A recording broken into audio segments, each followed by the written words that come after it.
L D L ഒരു bad cholesterol ആണ് കേൾക്കാൻ തുടങ്ങിയിട്ട് കാലം കുറയായി. അപ്പോൾ ഇതിലെന്തെങ്കിലും സത്യമുണ്ടോ? ഇല്ല. എൽ ഡി എൽ അഥവാ ലോ ഡെൻസിറ്റി ലൈപ്പോപ്രോട്ടീൻ അതൊരു കൊളസ്ട്രോൾ അല്ല, മറിച്ച് ഒരു കൊളസ്ട്രോൾ ക്യാരി ചെയ്യുന്ന ഒരു വാഹനമാണ്, ഒരു ട്രാൻസ്പോർട്ടിംഗ് വെഹിക്കിളാണ്. പലരും വിചാരിക്കുന്ന പോലെ കൊളസ്ട്രോൾ ഒരു മോശം കാര്യമല്ല, മറിച്ച് മനുഷ്യന്റെ നിലനിൽപ്പിന് വളരെ അത്യാവശ്യമായിട്ടുള്ള ഒരു കാര്യമാണ്. നമ്മുടെ ചില ഹോർമോൺസ് ഉൽപ്പാദനത്തിനും നമ്മുടെ സെൽസിന്റെ പ്രൊട്ടക്ഷനും ബ്രെയിനിന്റെ പ്രൊട്ടക്ഷനും ഇമ്മ്യൂണിറ്റിക്കും ഒക്കെ ആവശ്യമായിട്ടുള്ള ഒരു കാര്യം.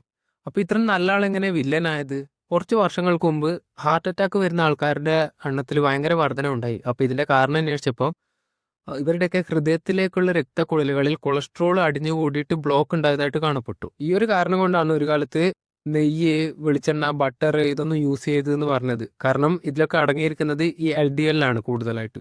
അപ്പോൾ കുറച്ച് കാലങ്ങൾക്ക് ശേഷം മനസ്സിലായി ഈ ബ്ലോക്കിന് കാരണം ഡാമേജ്ഡ് ആയ അല്ലെങ്കിൽ ഓക്സിഡൈസ്ഡ് ആയിട്ടുള്ള എൽ ഡി എൽ ആണെന്ന്. ഈ എൽ ഡി എല്ലിന് എങ്ങനെ ഡാമേജ് സംഭവിക്കുന്നു?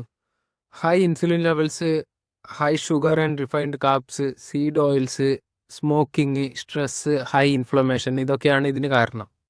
So the real villain is not the L D L itself, it's the damaged once.